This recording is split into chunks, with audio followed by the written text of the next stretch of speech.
Seeing the time is now 6 o'clock, this time we'll call this meeting to order. This being our regular December meeting of the Dawson County Planning and Zoning Commission. We'll begin with the invocation from Tim Bennett, if you would, please, Tim. Let's bow our heads. Most kind and gracious Heavenly Father, we come to you tonight. Thank you for your love, mercy, and grace. Lord, as we approach the Christmas holiday season, Lord, we just want to be mindful of, Lord, that you're the reason that we celebrate Christmas, and so thankful. I just pray that during this meeting tonight, let everything that we do, everything that's said and done, Lord, be for the betterment of the county in every way. In Jesus' name, amen. Amen. Ask you please stand for the Pledge of Allegiance. I pledge allegiance to the flag of the United States of America, and to the republic which stands, one nation, under God, indivisible, with liberty and justice for all. Thank you. You may be seated. This time we will have a roll call. Ms. Harmony, when you're ready.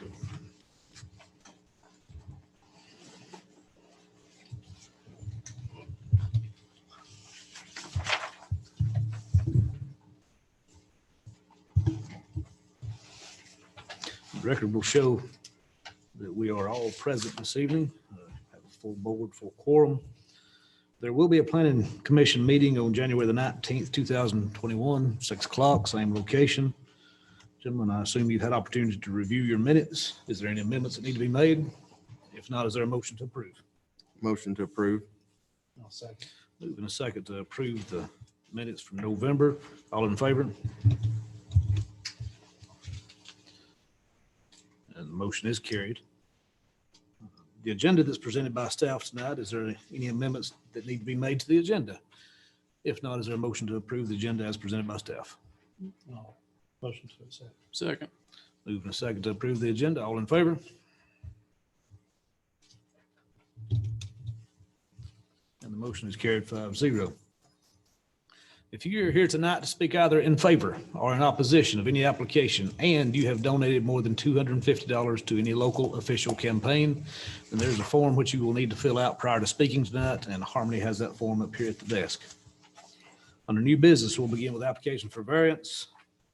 VR 20-24, Lloyd Freeman, OBO Lighthouse Baptist Church, is requesting to vary from the Dawson County Land Use Resolution to Article 4, Section 400A, front setback reduction from required 40 foot to 20 foot for the construction of a structure, tax map parcel 112-020-001, Harmony Church Road. Is there someone here to present for Lighthouse Baptist Church? If you would, please come forward. On the podium, you'll find a piece of paper and a pen. Please write your name and address on that piece of paper.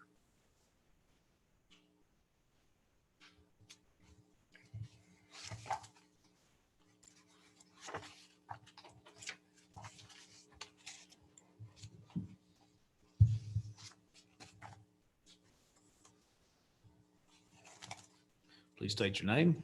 My name is Lloyd Freeman. I am a member of Design and Construction LLC, general contractor. And please give us a brief description, a reason for your request for a variance. I'm here requesting a variance for Lighthouse Christian Academy, which is the ministry of Lighthouse Baptist Church. They're looking to build a building on a piece of property. The way that the property sits, we live in Dawson County, as you know, everything kind of goes one way or the other. There's a current soccer field, which is a flag area on the property. And where the building will sit, it needs to get just a little bit to the right. And that would bump up against Grant Road, which is a dirt road that runs through the county. We would still be within, I don't know if there was a picture, I don't know if we presented it or not, but there's a fence that runs there. This property would still stay inside of the fence. There wouldn't be, we wouldn't be coming out into the road or anything like that. But just looking to get a little extra room. The way the property drops off is the existing structures that are below that. It just makes a lot of sense that we could scoot that over just a little bit to get this building placed. Throughout the application, I did not see a picture of your proposed building. Could you? There was a site plan that we had presented to the county in our document, and I apologize, I did not bring it with me. Okay. Could you describe it? Can I describe it? We have the church that sits on here, and we're actually wanting to set the schools for handicap access and attaching to the parking lot. So when people come in and drop their kids off at school, they just turn right around. And the Grant Road comes in from my direction, it comes in and it kind of circles around. And this soccer field sits here, probably about 50 feet off. And so we just wanted to see a little closer. I apologize. Oh, okay. But and the front corner of that soccer field kind of turns. If it did, it'd get into quite expensive as building walls and things like that to support the front edge of that building. Okay. Could you describe the building? The building is going to be 90 by 125 feet long. It's going to be half Christian school and half gym. The front will be 2 stories, a mezzanine with a total square footage of about 16,000 square feet. And the material? Material is going to be a metal steel building, which is currently what the church is built out of. So it will match the existing structure that's adjacent to it. We'll build a concrete mezzanine. We'll have a school on bottom and top. And like I said, there'll be a gym on the back part of that building.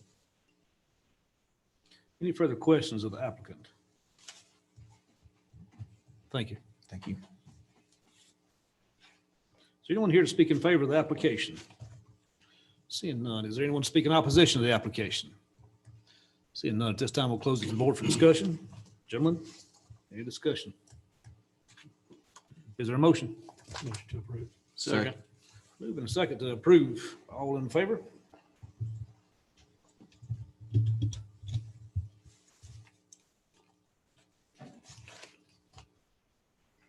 Still missing one. Motion is carried 3-0 with 1 abstention. I'm actually, yes. I don't know how- Apparently you didn't show up, but motion is carried. You have your variance. Application for rezone and presentation of ZA 20-21, George Butler as an agent for owners is requesting to rezone tax map parcel 097-099 from RA residential agriculture to RS2 residential suburban 2 for the purpose of developing 194 residential lot subdivision, Dawson Forest Road East. Is someone here to present for Mr. Butler? Mr. Butler, if you would, please come forward. On the podium, you'll find a piece of paper. Ask if you would write your name and address there on the piece of paper. Yes, thank you.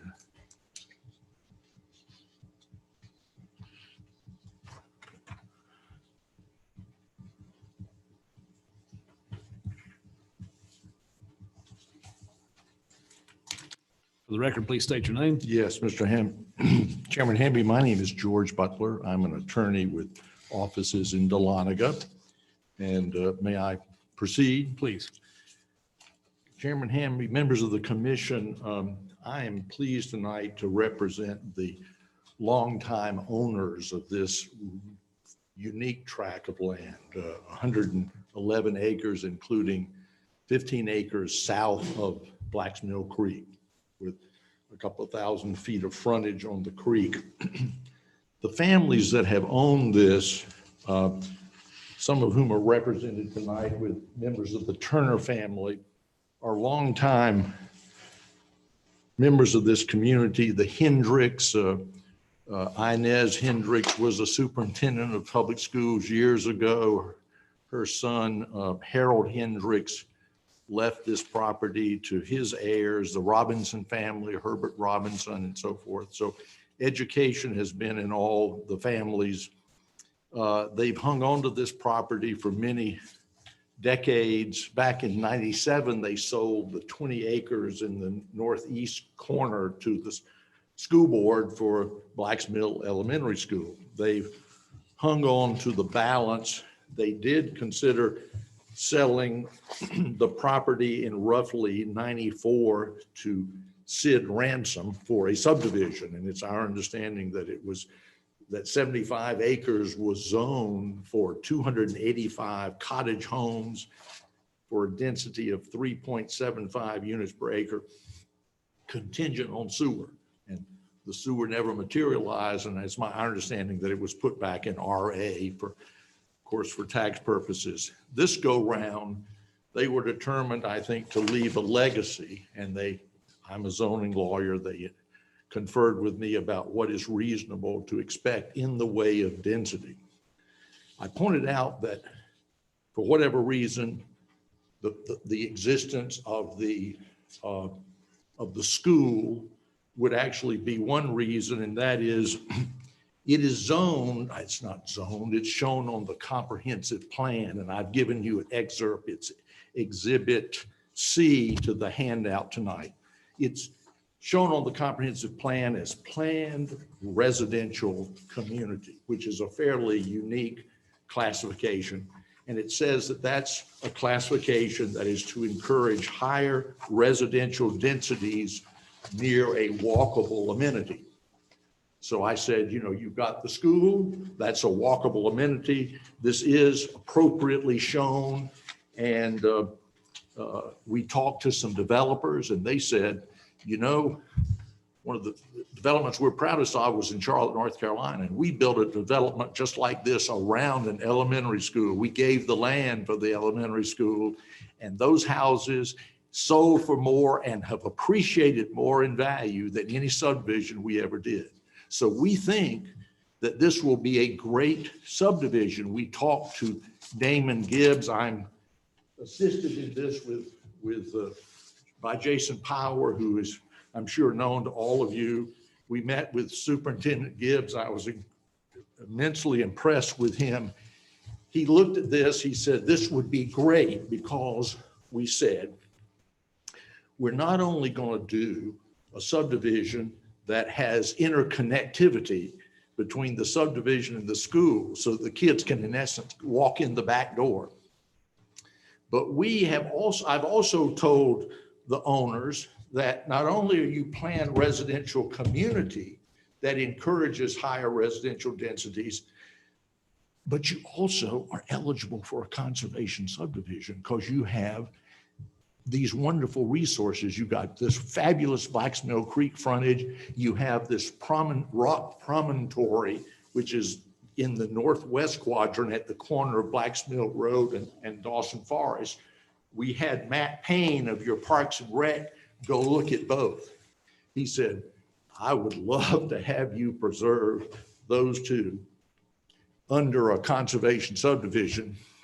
So we put those two together and we said, can we find some developers who are willing to tackle this? Because they've got problems with rocks and wetlands. And we think we've located some developers who are willing to have us do a conservation subdivision, which I think will be a model for you going forward. And if you will indulge me, I'm going to turn the map that I've given you this way. And that's because when we all look at the subdivision, I had a pointer, I don't know what I did with it. When we look at the subdivision, we're facing it from Dawson Forest Road. So we're looking, in this case, we're looking south. So under your conservation subdivision, which is found in your subdivision regulations, interestingly enough, it says, if you get an R2 zoning, you can have a conservation subdivision, which gives you potentially twice the normal density. So R2 would be 2 units an acre. So in theory, we might get as much as 224 units. But you've got to comply with all the other subdivision requirements, which is you have to dedicate a certain percentage to what they call primary conservation and secondary conservation. When we did that, the developers could, at a maximum, can only yield 194 lots rather than the 224. And they squawked and we said, but this is what we want to do.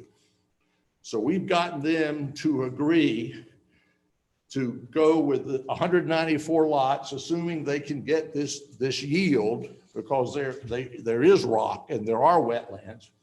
But then look what we've got. We've got this primary conservation area, which I've highlighted in orange, which is all along both sides of Blacksmill Creek.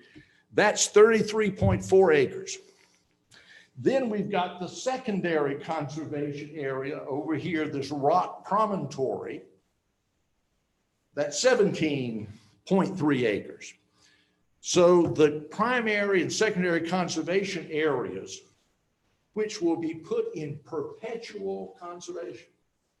And how will that be done? We are proposing, and we've discussed it with Matt Payne and others, we've discussed that we would like to see it either put in a perpetual trust with the county as the trustee, or the developers are willing to dedicate the land to the county.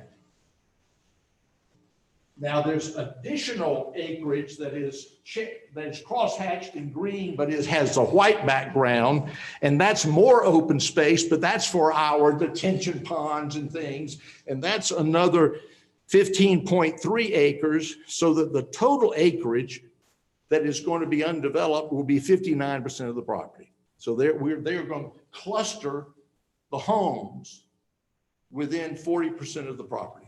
And that's precisely what planned residential community contemplates, but it's exactly what conservation subdivision contemplates. It says, and this is the theory, it's called rural by design.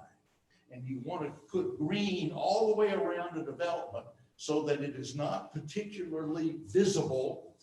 It's sort of out of sight, out of mind. And in compensation, you let the developer cluster his homes and have a little higher per acre density. So the density then that we're looking at is basically 1.7 units an acre. And as I said, it's a twofer. We think we would be entitled to some higher density because of conservation subdivision and because of the planned residential community, the fact that we're next to the school. And so what are we going to do? We talked to Superintendent Gibbs and said, here's what we'd like to do. We'd like to create a pathway, and here's the little red line, and we'll have a pedestrian crossway here that will be marked where your school children can come here and enjoy this on field trips, nature walks, and so forth. Now, for the protection of our neighbors, we would restrict this primary area to the residents here and to the residents in the subdivision and to school children on supervised field trips. This, however, would be open to the public.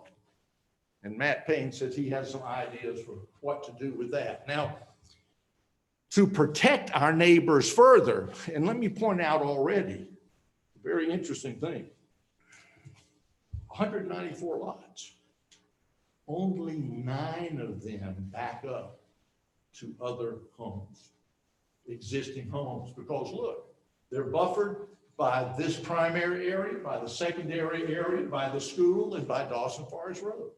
Only 9 houses that we're proposing back up to other houses. In any case, for them, for everybody, we're giving a 50-foot buffer all the way around. And that buffer, and that's before our lot. So our lot, even for those 9 homeowners, there's a 50-foot buffer that has to be opaque. If it's not opaque because of existing vegetation, we need to put infill or do fencing. So there's that protection. Now, what I have done is to contact the neighbors. There are about 50 neighbors. So before we ever put a zoning sign up, it caused our neighbors a sleepless night. You know, what do these people have in mind? We wrote them all letters. We told them exactly what we had in mind. We said we were negotiable. We'll put in extra rezoning conditions that are reasonable if you'll tell us what you're concerned about. We didn't know. I think one concern was that we might put a bridge across here and let the children and the neighbors run wild behind these houses, like Darlene Haddon's house, and just had expressed a reasonable concern. So right now we're suggesting that this property will only be for stream buffer and view shed. In other words, we're not going to build a bridge right now across the Blacks Mill Creek. So we think we have satisfied Ms. Haddock's understandable concerns.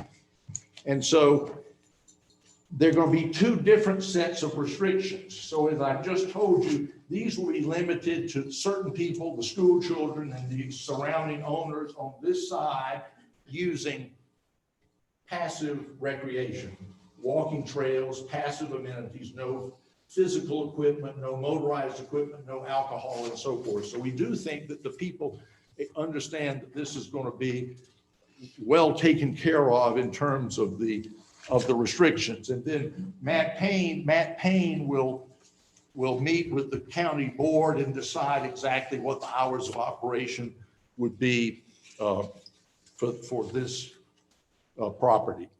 Now, We've also met with Edward Water and Sewer. Remember, that's what prevented ransom from developing this property in '94. And sure enough, it's going to be costly. What we've agreed to do with Brooke Anderson is we've agreed to provide a sewer connection from Black's Mill for the school through our property to a trunk line down here, and we will build a lift station that will be sized for this development and for Black's Mill School. So when Black's Mill School is ready to go online and abandon their own pump station, they'll be able to do this. And we'll do that at the developer's cost. And so I think that now, more recently, initially the developers were not inclined to go along with a traffic study and wanted to do another traffic study. And we had suggested a condition that, you know, we would wait till 50% build out. I found that condition in the earlier zoning, and then we would look at traffic. So we negotiated with them over the weekend and got them to agree to go with the traffic study by Mark Acampora that you have a copy of. Mark is a top-notch traffic engineer, no nonsense. And so they have agreed then that they will build the traffic improvements that he is suggesting and, or indicating should be required. And at a minimum, what they will do is they'll build a right turn lane here. This is the western entrance. Remember, this is south, western entrance closest to Highway 9. This is the outlet mall. They'll build a right turn lane into this entrance, and they'll build a left turn lane here and a left turn here. We want it. Unless the county requires it, though, there wouldn't be two right-hand lanes. It'd only be one, but there would be two left-hand turn lanes. And we think that that will preserve the condition of traffic on Dawson Forest. We've also thrown in a bunch of additional conditions to relieve some of the concerns of the neighbors concerning hours of construction, no rental units unless the homeowners association approves when it has resident members, not when it's controlled by the developer. 5-foot sidewalks, minimum house size for ranch would be 1,600 feet, 1,800 for 2 bedrooms. We got them to agree to 2 garages, 2-car garage rather than 1-car garage. So we think that on balance, the conditions have been improved over the last few days as a result of our negotiations. So I'll be happy to entertain any questions from the commission or from anybody in the audience. Again, I've written the neighbors now 3 letters. Last week, as we told them we would do, we planned a Zoom meeting, which seemed to be the consensus, for 7 o'clock in the evening, last Tuesday evening. And I'm very proud to say that nobody showed up in opposition. Nobody had a complaint about what we were proposing. And tonight, for the first time, I've had an opportunity to meet Mr. Krattinger, who apologized for being unable to attend that meeting and or to communicate. We've told him that he owns a sizable piece of land. We'll be happy to meet with him, Jason and I, between now and the the county commission meeting and try to work out any other issues that he may articulate tonight. But again, it wasn't for dint of not trying, but I think he's had some issues he had to deal with that kept him from taking advantage of the opportunity, but we'll give it to him between now and the county commission meeting. Thank you. Hold up. Excuse me, Mr. Butler, if you would remain at the podium, please. Could you speak to the external facade of the houses themselves? What will the houses look like? Yeah, well, we think that given the expense of developing this property, which is sewer, which is rock, which is wetland mitigation, having to buy mitigation credits, and with the amenity of the school, which, as I told you, one of these developers said was the basis for his most successful lifetime development, which was a subdivision in Charlotte, that they think these will be very nice homes. Now, they have committed to a minimum, as I mentioned, 1,600 square foot for ranch, 1,800 for two-story homes. But we're expecting a fairly significant price point because of the expense of developing this property. So for instance, the sewer lines that we lay, a lot of those are going to have to be blasted. So they're expecting something that's going to be a nice product. I don't have elevations, but I can certainly have them for the county commission. But I hope you maybe can appreciate that a lot of time and effort has gone into this, and the expense of developing this property in the way that we're proposing it is going to force the house prices to be,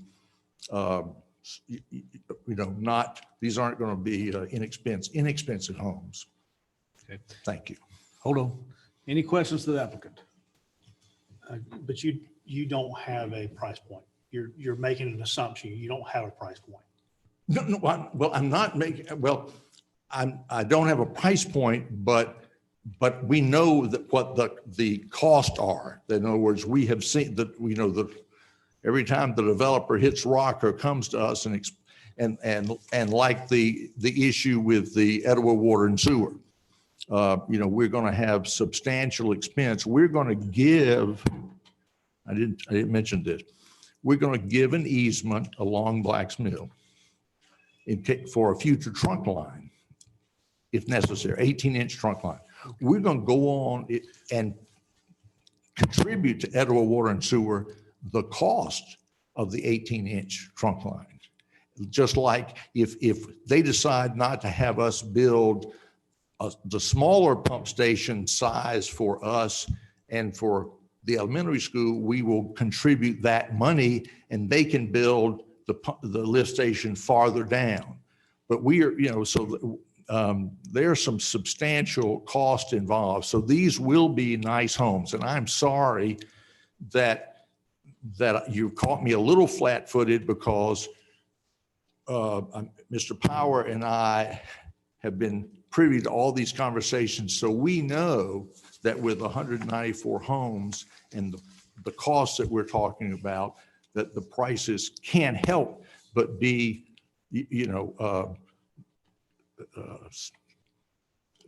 quality type homes. And again, the developers keep telling us the proximity to the school is going to be such a selling point.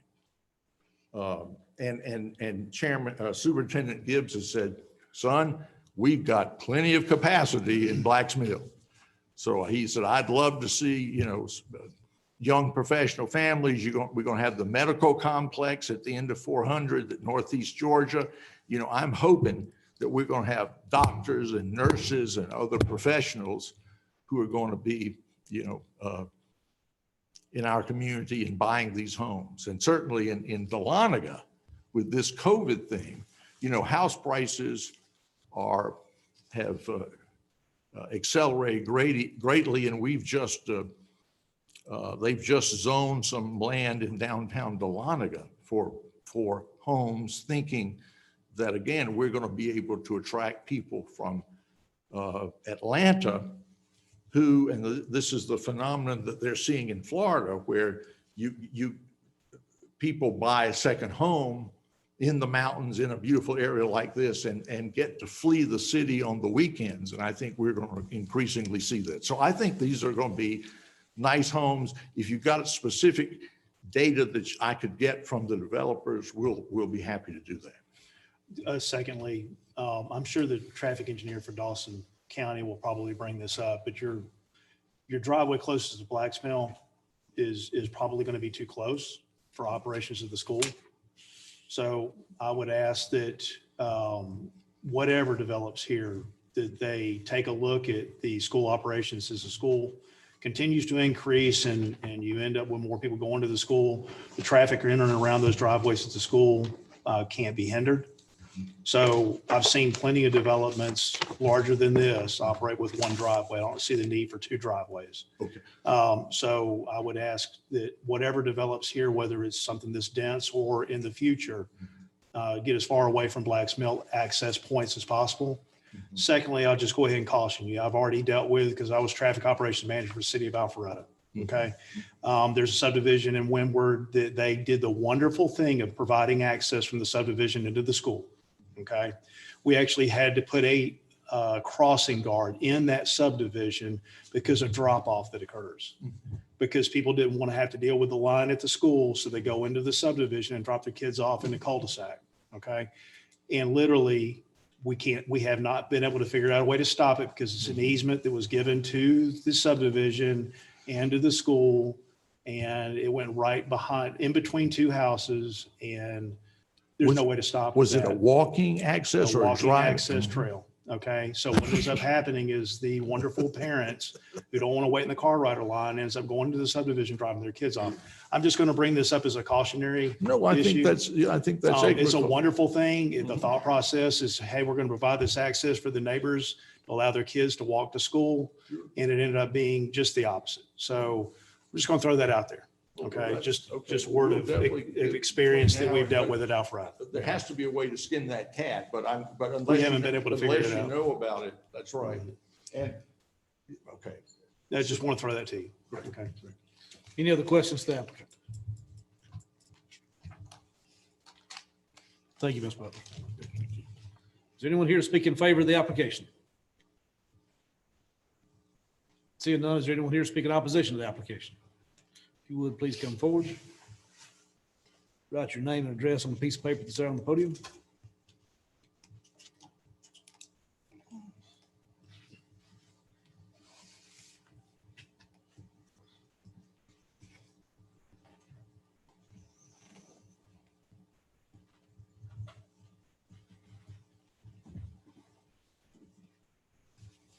And for the record, please state your name.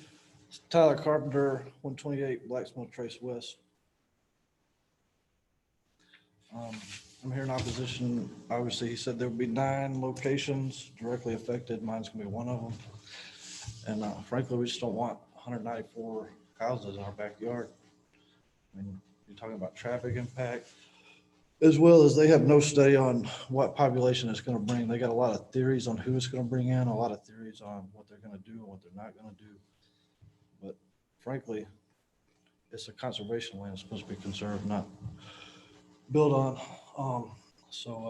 I request to deny their, request that you guys deny their rezoning.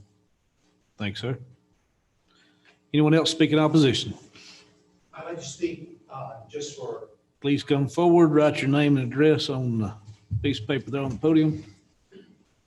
not in opposition or approval, I just want to speak on issues that are going to affect me. Okay. And my name is Kurt Kratinger, 243 Blacks Mill Road.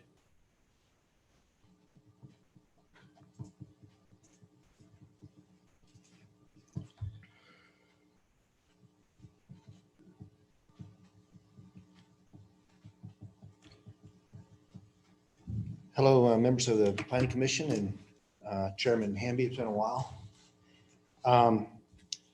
I just spoke with Mr. Butler just for a second, and I expressed my condolences that I was unable to get with him earlier and go over some of these things because there's a lot here. And I don't want to speak on issues that have to do with traffic or what the houses are going to look like or who's going to move in or any of that, because it's just really not something that I think I want to take your time up. There'll be plenty of that going on anyway. I'm going to speak on issues that have to do with my 21 acres that are next door. I own more property along this proposal than any other single person does. And also, I had a relationship with the owners of this property, and I actually bought some of the property. I can't remember what year it was. It was back in the early 2000s, but I bought Black's Mill, the actual mill, and the waterfall and quarry that were owned by this group of people who I got to know. And actually, one of them, George David, became a mentor for me as I was a planning commissioner and sat where you sit tonight for 5.5 years. And George helped me understand what my job was and how to work within the rules of the county and so forth, since he wrote most of them at the time. So I have a big history with these folks, and I was sold the property because George knew that I would take care of it, and he wanted me to have it because he knew that I would cherish it and try to do the right thing for the property and for the future of the county with the property. So having said that, a few years back, there was a proposal to put a sewer pipe through the same valley that we're talking about now. And I just heard Mr. Butler say that he would give access to an 18-inch sewer line, and I'm downhill from that. So when the proposal originally came in for the sewer line years ago, I fought it as hard as I possibly could, because the engineers for Etowah Water and Sewer, when they talked to me, they said they were going to dynamite my waterfall and destroy the mill to put the sewer line in. So naturally, I'm going to fight that. But the good Lord intervened and crashed the entire economy, and the project that was going to need that sewer pipe fell through, and the whole thing went away until now. So I just hearing that now, I don't know where a lift station would be. Those are things I'd have to talk to Mr. Butler about in order for me to be on his side on it or against that particular part of the project. And that's just one issue of many on this project for me personally. So I want to go through a few things if we have time tonight. I'm assuming we do. And my opinion obviously is going to be that we're a little early to approve this project. Not that I'm against approving it, but that I think we're a little early to approve it without a litany of stipulations. And I would not be happy without hearing stipulations that are going to affect me personally, that are written in stone, so that I don't have to worry later that it's not going to happen. And I do believe that I'll be on a good working relationship with Mr. Butler later. But since I didn't have a chance to talk to him privately or with other people, I want to do this now so that it's a public record. So reading through some of the issues in the letter that I received from Mr. Butler, one of the things that I wanted to kind of bring out is that the primary and secondary conservation areas are going to be designed to protect the interest of us landowners. And I like that, but there's nothing here that says what that protection is going to be. So that's something I would want to work on in the future. And then on the last page, or second to last page,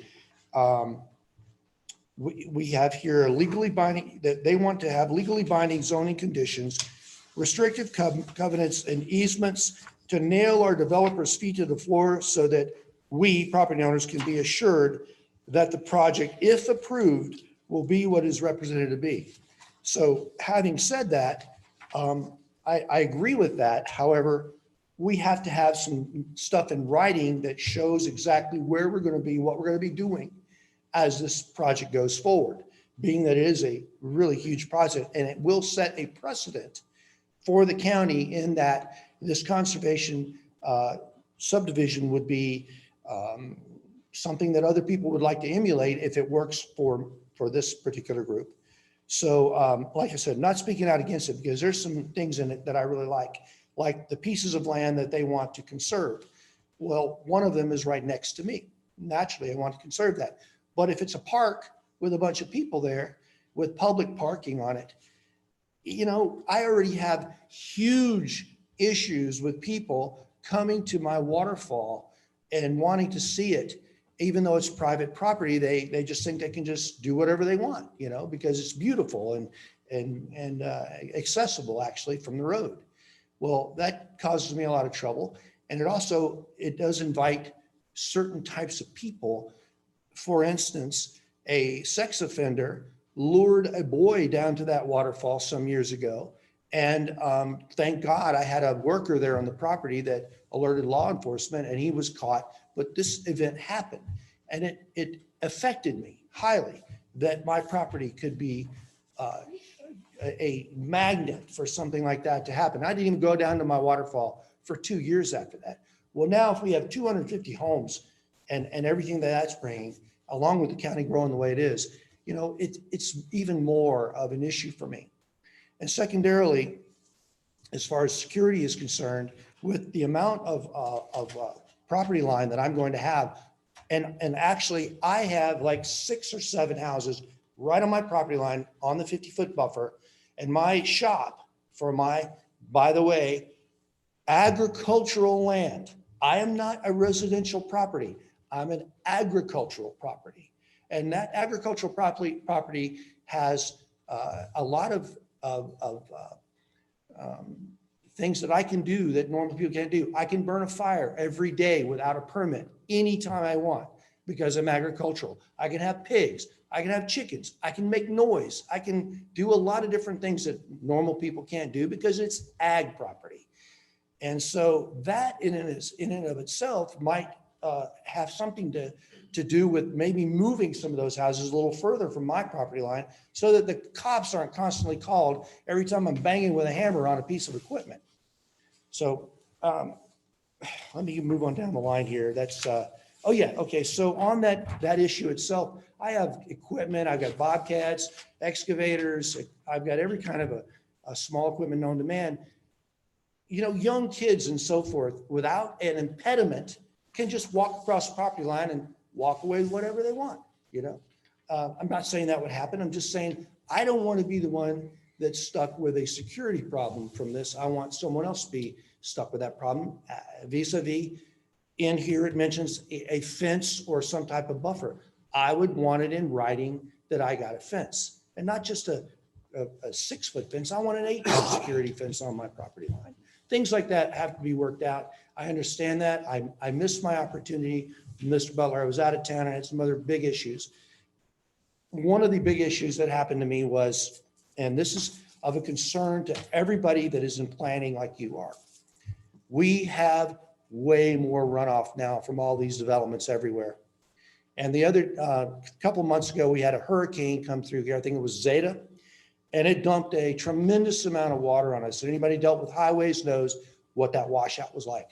Well, for the first time, and I've been in this county for over 30 years, for the first time ever, Blacksmill Creek not only came out of its banks, but came out of the banks so tremendously that 3 feet high of water filled the entire Blacksmill Valley. It wasn't standing water, it was rushing water.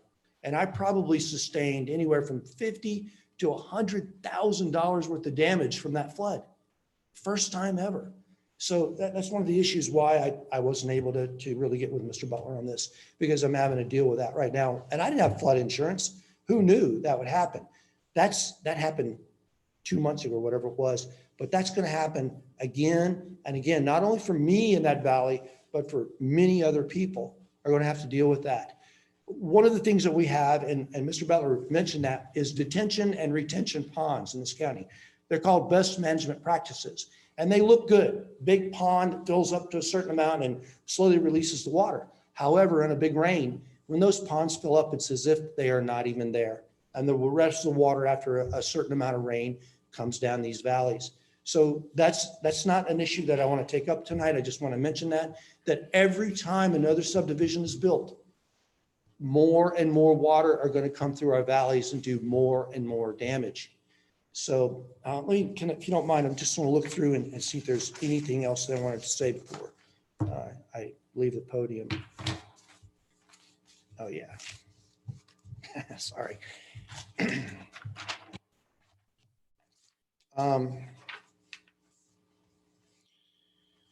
So a parking area was proposed off of Black's Mill for the secondary area of conservation, which is along Black's Mill and across from my property, across the street from my property. And you know, that's something that I would like to talk more about, are we going to have a public parking lot and the public be allowed to be on this piece of property? If it's going to be a park, then you guys buy my property. We'll turn the whole thing into a park. You know, I don't want to have to deal with a whole lot of public people that are going to be looking at my property that looks so inviting and wonderful and want to be there. I don't know how that would look for me. And I haven't had a chance to talk with Mr. Butler, which I'd like to do, but I haven't had that chance. So bringing that up with y'all, you know, I'm open for ideas of how that would look or what we would do. Are there going to be, you know, any amenities in this park type situation? See anything else there? Yeah, just only that if we were to approve this tonight, if y'all were to approve this tonight, then I would like stipulations on all these things that I've talked about, or explanations on all these things that I've talked about. I'm not against this subdivision going in. I don't think that actually we can stop very many of these from happening without the county being sued out of every dime we have. And I've been there, done that. I sat on this board and I know what it's like for y'all. So, you know, I wish us all the best. I hope this works out in everybody's favor. And thank you very much for your time. Thank you, Mr. Crettinger. Is there anyone else to speak in opposition to the application? Seeing none, at this time, we'll close the board for discussion. Gentlemen? Discussion. The lack of a price point or what the houses will look like is concerning. I did see in the proposed stipulations that they have exterior materials will be brick, stone, cement, lap siding, cement-based siding panels, or cedar or shake. So that tells me that it's going to be a little more high-end product than something with just vinyl siding or something on it. So there is a little bit of discussion about that in here. As well as roofing materials. Roofing materials too, yeah. I was just hoping we might have a picture of something. Right, just yeah. So we get a better grasp of what we're looking at. As far as density, last month, we had a proposal on Dawson Forest that we denied based on density too close, not far enough away from, or too close to, It not didn't close set enough up to future 400. land use. This is even closer to 400 than that property was. This one's farther, it's farther away. This was further away. Yeah. Other way. But yeah, I share your concerns. What was the density on the one specific group that was denied? Do you remember? It was under 2. I don't know the specifics, but it was around the same density as this proposal. Yes. What is the minimum amount to be in conservation subdivision? 40% is the minimum requirement for a conservation subdivision. Okay. So I see 33 acres that's in the conservation is not usable anyway because it's flood and stream buffers. So I don't know that it looks good on paper, but I don't know that they're really giving anything up. Yeah, I don't see where they could actually build on a lot of this property. Yeah.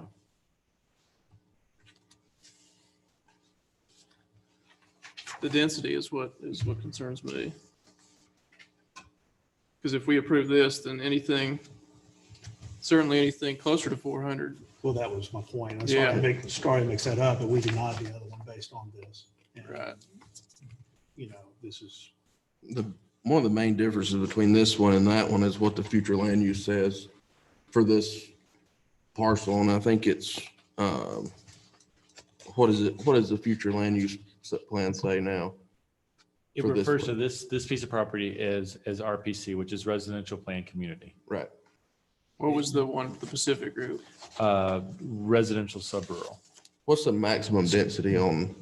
Both the maximum densities are 1 unit an acre. Okay. The RPC has a few more restrictions, like it talks about having more of a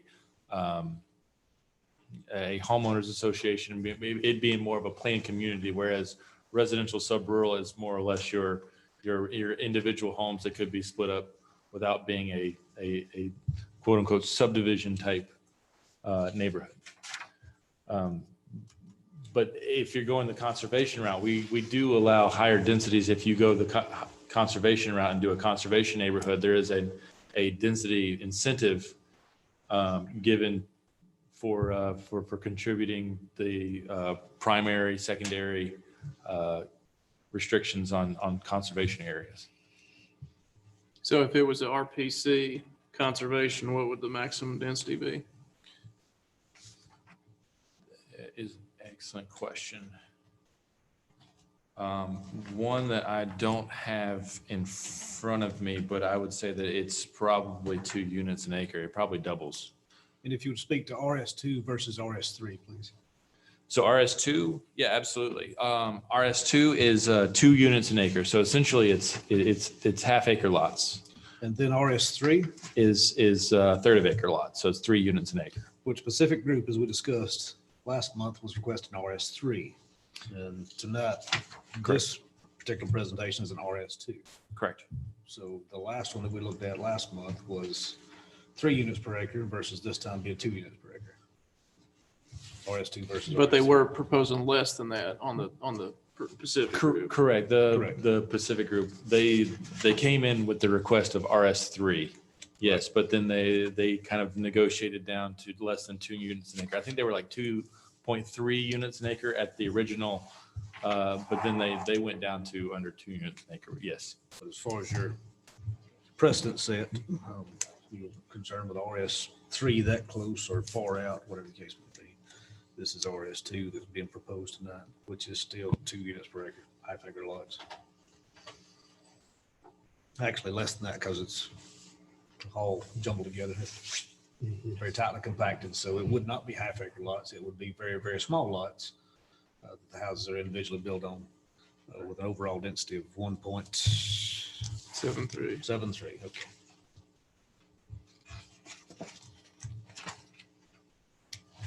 Any other discussion? So no discussion. Is there a motion? I make a motion to recommend approval with the owner's proposed conditions and stipulations. And, though I'm not going to speak to what the gentleman spoke to tonight, because I think there's time between now and the commissioners meeting for y'all to work that out in a little bit, more informal setting to kind of get what both of y'all need for that. So I'm just going to recommend it as this, and then y'all still have a chance to add things to it if need be. That's my motion. There's a motion to approve. Is there a second? Without a second, the motion dies for lack of a second. Is there a motion?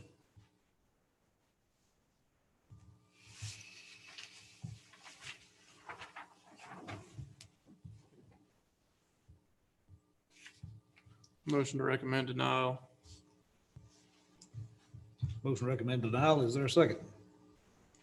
I'll second the motion to deny. Moving a second to recommend denial. All in favor of denial? Ms. Harmony, whenever you're ready. All in favor of denial. The motion is carried 3-1 with 1 abstention, being myself as the chairman. So we are, as a board, recommending denial at this time. This presentation will be heard again before the Board of Commissioners on January the 21st. So if you are either opposed or in favor or a presenter, January 21st at the Board of Commissioners meeting following the 4 o'clock work session. This time we'll turn to ZA 20-23 Miles Hansford Talent LLC is requesting to rezone tax map parcel 113-044-006 from COI, Commercial Office Institutional, to CHI, Commercial Highway Intensive for the purpose of developing a garden center, Providence Court, and Kylo Church Road. Is someone here to speak for Miles Hansford and Talent? If you would, please come forward, write your name and address on a piece of paper there on the podium.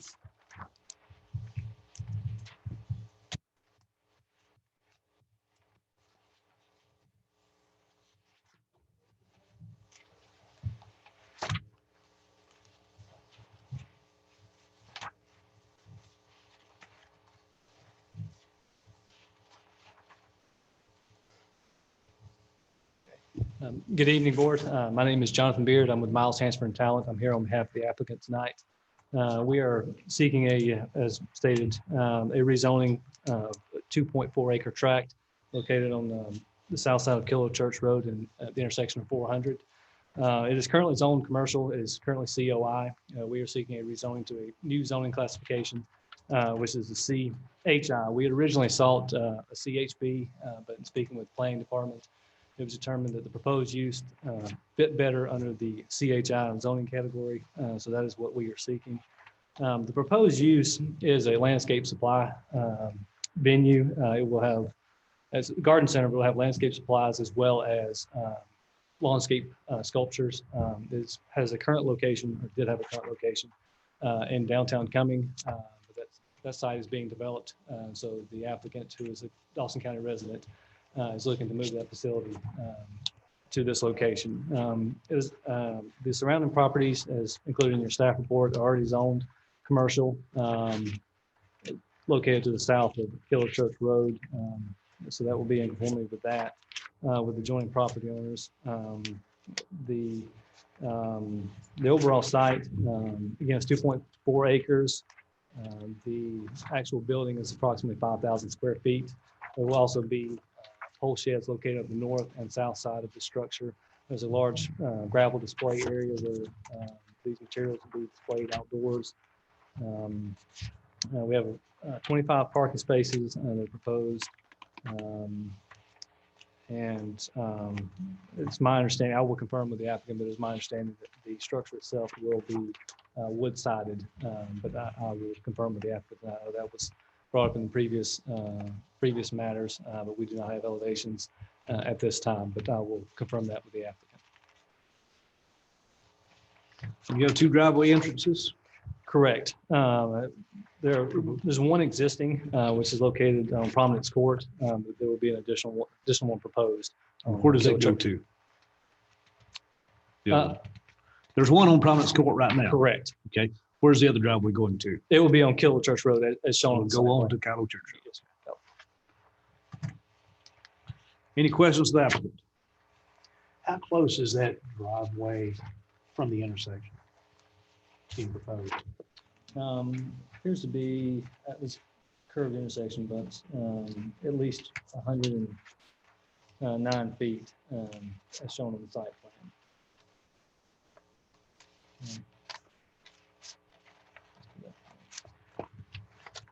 Yeah, approximately 100 feet from the intersection. I'm not a big fan of driveway access points real close to intersections. I'd ask that be looked at. Certainly, I will certainly take that up with the applicant and see if it can use the Our existing. standard used to be 300 feet in intersection. And it is closer to the intersection of 400. And sideline should be looked at as well.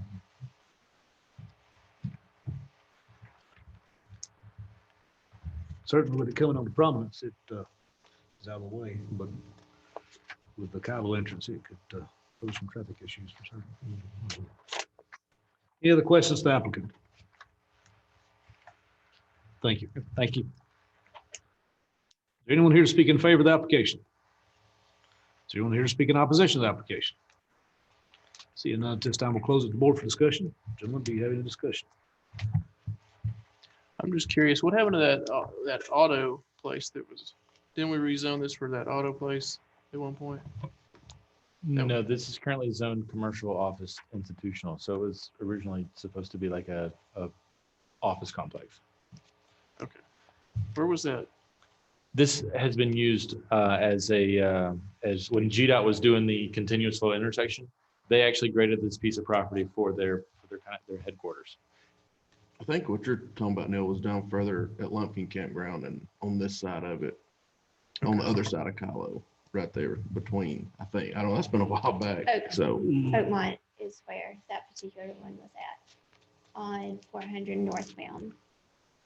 As you're coming into the county on the right-hand side. that Oh, there was development. something up. It was by the church there, kind of. Yeah, there was something up here. At one point, it was like he was wanting to sell old cars. or Plastic something. cars. Yeah. I don't know where it was exactly. Yes, you're talking about. Any other discussion? Seeing no further discussion, is there a motion? Motion to recommend approval. Second. Moving and second, all in favor?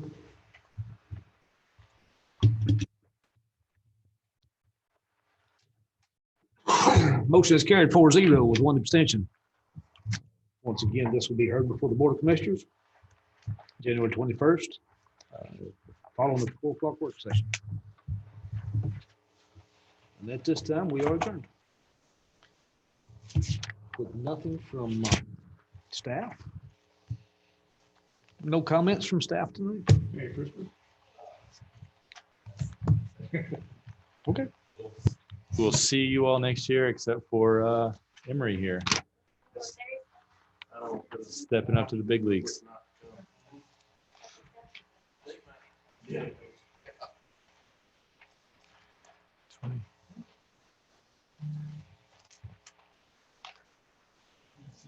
12.